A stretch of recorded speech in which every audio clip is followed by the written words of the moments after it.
This is Nightline. Tonight, the billionaire and his bride. Amazon founder Jeff Bezos and Lauren Sanchez make it official in Venice. What she wore for the big event. Plus, nearly 30 years after her tragic death, Princess Diana is still inspiring celebrities like Kim Kardashian and her story keeping viewers riveted in The Crown. Watch him suffer this madness. Now, one super collector. This one is her 36th birthday dress. On the hunt for some of the princess's signature style. We're on our way to Julien's auction. Will she bid a royal fortune to own a piece of history? And final argument.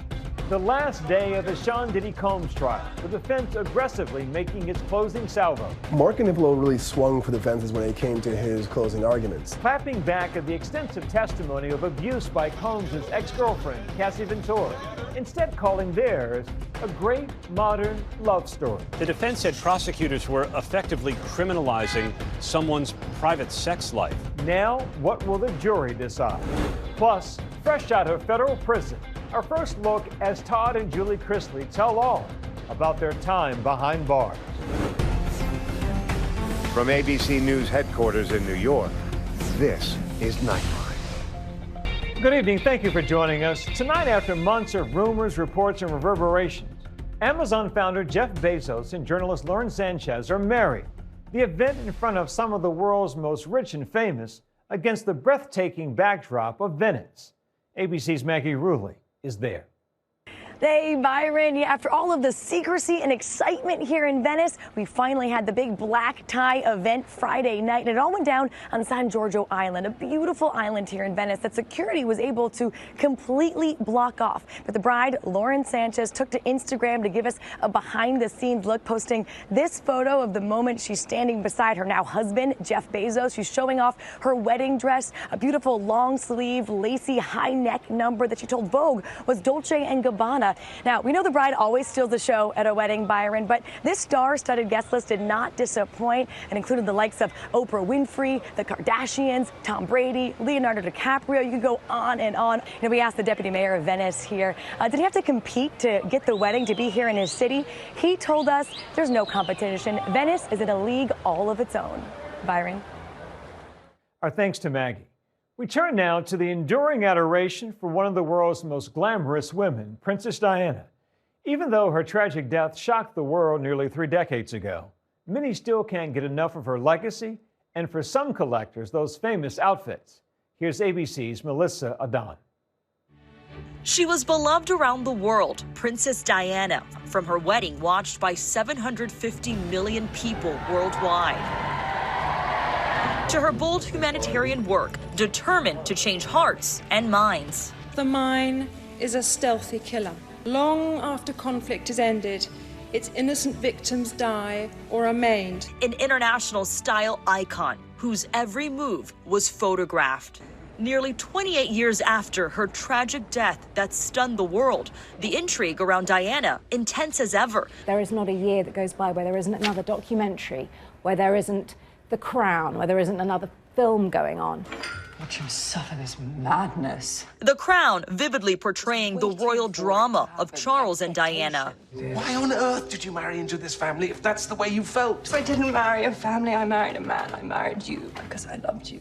On social media, the royal, an influencer of sorts with Instagram accounts like this one, indexing her looks. Young women especially get so obsessed with her, you know, they can fall down a rabbit hole on TikTok. Stars of today taking a page out of Diana's fashion book. Vogue France posting this behind-the-scenes video of Hailey Bieber channeling Diana's style for a 2019 shoot. Even Kim Kardashian spotted wearing Diana's amethyst crucifix necklace at an event last year. I think it's to be expected when you're dealing with an icon such as Diana. Celebrities will keep coming back to it. Diana lovers are still clamoring for a piece of the people's princess. What is it to you that draws you to her? She had this gift, and it was the touch of her hand. She made gestures towards people in public. She just had that ability to make people feel connected to her. I'm really nervous, obviously, very nervous. Renae Plant is on her way to an auction full of Princess Diana's personal items. Here's our lucky number. Her eye is set on one of Diana's iconic looks, a dress known as the caring dress, but acquiring it could cost hundreds of thousands. Renae isn't just any collector. She's a super collector, owning one of the largest private collections of Diana's items in the world. It's just one of those things. And I know I'm destined to do it. This is my life's purpose. I finally figured out at 54, this is my life's purpose. Renae first met Diana when she was 12 years old. The young Princess of Wales was visiting Australia with her husband, then Prince Charles, and baby Prince William. She stood in front of me, I looked up, and I was just mesmerized. I couldn't speak. For the first time in my life, I was speechless. She shook my hand, and it was just this moment. She had these eyes that were just so deep and meaningful. Like she just touched your soul immediately. That one encounter had a profound effect on Renae's life. She moved to Los Angeles, got married, had a family, and runs a preschool. But she never forgot Diana. Then in 2015, she bought her first piece of Diana's clothing. It was a burgundy coat, but the reason I was really gravitated towards that was because she's carrying Prince William on her hip, and he's going to become the future King of England. She ended up spending $125,000 on the dress. My husband and I took a loan out against our house. He's a very nice husband. Yeah, we're in this together. Now she owns nearly 2,700 of Diana's personal belongings. And I just felt an immediate passion to preserve as many things as I could. This was a gift from Karl Lagerfeld. I mean, every girl's dream. You can actually see how the oil, that's Diana's thumb. Wow. Renae stores the carefully curated collection in a climate-controlled storage facility and displays them online at the Princess Diana Museum. For some people, when they think of, oh, there's clothing at a museum, it's just clothes. Yeah. What would you explain to them? They're historical artifacts, first of all. I get very picky about, like, when people say, I collect memorabilia, it's not memorabilia at all. Each piece has got such a historic value to it that it's part, that part of it's really significant, and that's part of the collecting and becoming a museum. Renae is the owner of some of Diana's most revered looks. From her teenage years, Diana Spencer. Yeah, Diana Spencer's wow. In hand sewn. To her glamorous gowns. This one is her 36th birthday dress. To the famous black sheep sweater. It's literally so iconic. When you see this piece, what is it, the symbolism that it represents? She was a rebel, but she was respectful rebel. Yeah. Today, Renae is on a mission for more. The auction hosted by Julien's is called Princess Diana's Style and a Royal Collection. This is the largest Princess Diana auction ever. Martin Nolan is the executive director and co-founder of Julien's Auctions. We only knew Diana for 16 years. She got married in July of 1981. We lost her tragically in August of 1997. And you think of all the great that she did. So this is what this auction is. It's a celebration of all the goodness of Diana. It was Diana herself who first decided to auction off her clothes. In 1997, 2 months before she died, she sold 79 of her dresses at Christie's. I'm so proud, and I look forward to the sale. Raising $3 million for the charities she supported. It was actually Prince William's idea. I think she'd been complaining that she didn't know what to do with so many of her dresses. They sort of cooked up the idea that it would be a great idea to give money to charity. Among the dresses she sold, the midnight blue gown she wore when she danced with John Travolta at the White House in 1985. I mean, she's an asset class. She's a blue chip in the world of collectability. In 2008, even a slice of her wedding cake sold for nearly $3,000. Yeah, it's gorgeous.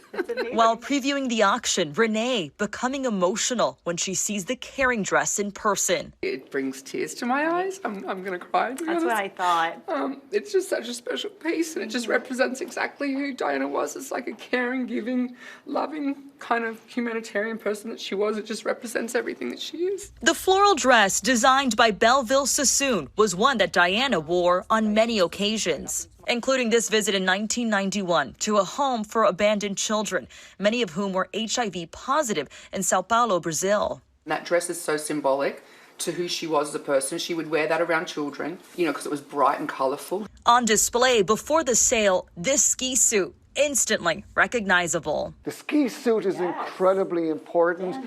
She wore this in Liechtenstein in 1985, the magenta ski suit, and truly incredible. She wore it with a beautiful braided headband. Also for sale, some of Diana's handbags. She went to visit Japan in the mid-1980s, and you see great photos of Diana with that again in a beautiful pink suit. Her shoes, including these two-tone Chanel pumps. The shoes would have been custom made. And this signature pink hat. Diana loved this hat, and she wore it quite a few times. It connects us to the story, preserves the legacy. So Olivia and I are sitting at the front, and we're about to start bidding. We're very nervous. At the auction, bidding for the caring dress starting at $50,000. Get in there as a bid at $400,000 in the room. Martin, it is against you on the phones. As the suspense builds, Renae is the highest bidder at $400,000.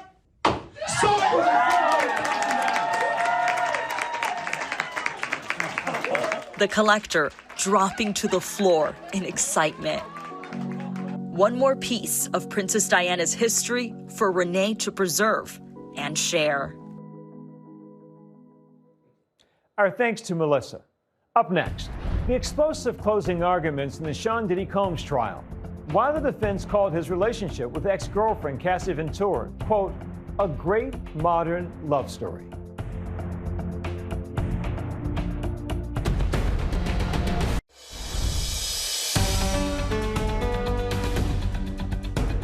Welcome back. Jurors in a Manhattan courtroom today hearing not only a dismantling of the charges against Sean Diddy Combs, but a presentation of the relationship between Combs and one of the prosecution's most powerful witnesses as anything but abusive.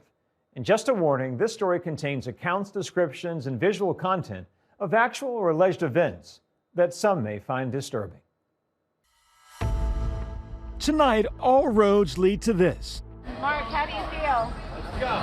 After more than 6 weeks of testimony, the fate of Sean Diddy Combs, the rep titan and entrepreneur who once had the key to New York City, will soon rest in the hands of a jury. It has been a roller coaster of highs and lows, from the baby oil to the 20-plus escorts and drugs, sex, and everything in between.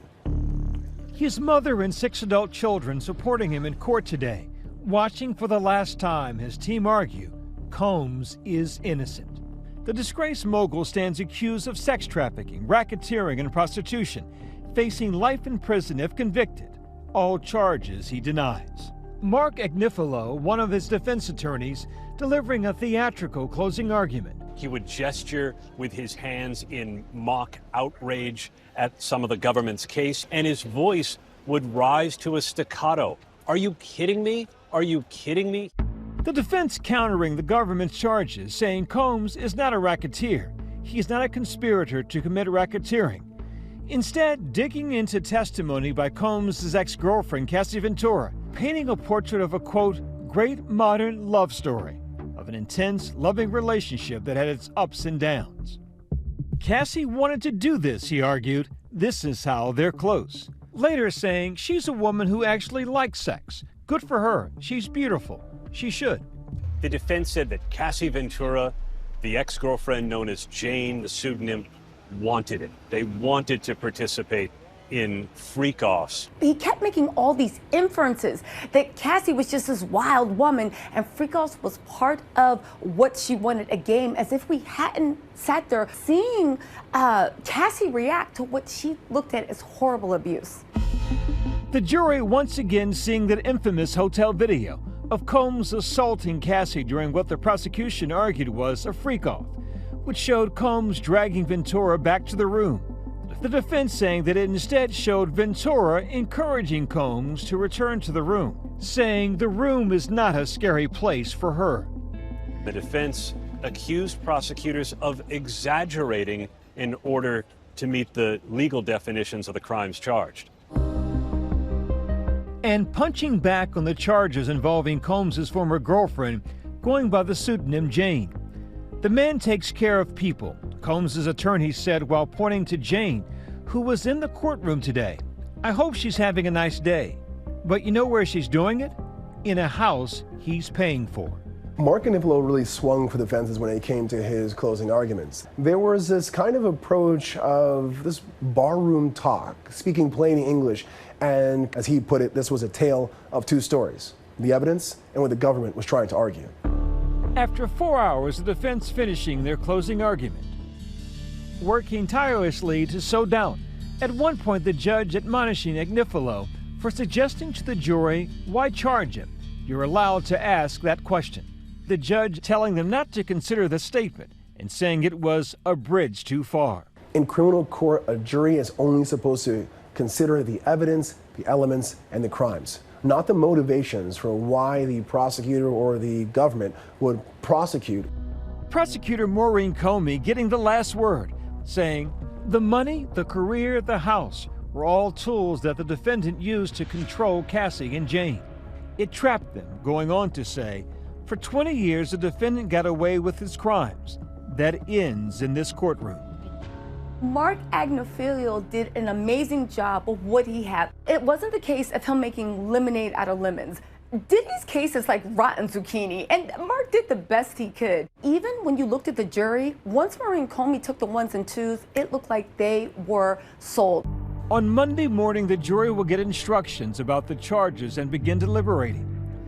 They'll be deliberating on 5 counts, 1 count of racketeering conspiracy, 2 counts of sex trafficking by force, fraud, or coercion, and 2 counts of transportation to engage in prostitution. Jurors are going to have to consider 2 very different portrayals of what jurors heard, and they're going to have to deliberate that with one another. They've sat through it, but they've never been able to talk about it until now.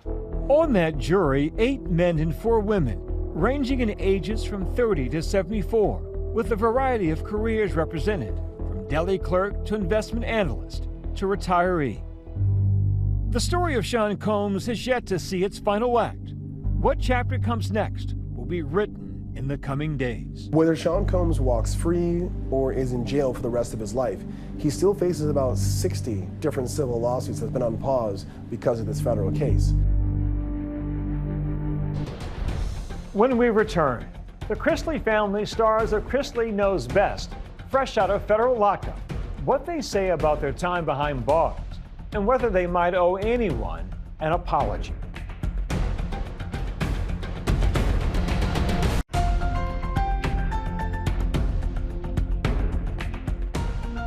And finally tonight, Julien Chrisley, the reality TV star, spent more than 2 years behind bars after being convicted of 12 counts of wire fraud, bank fraud, and tax evasion in 2022.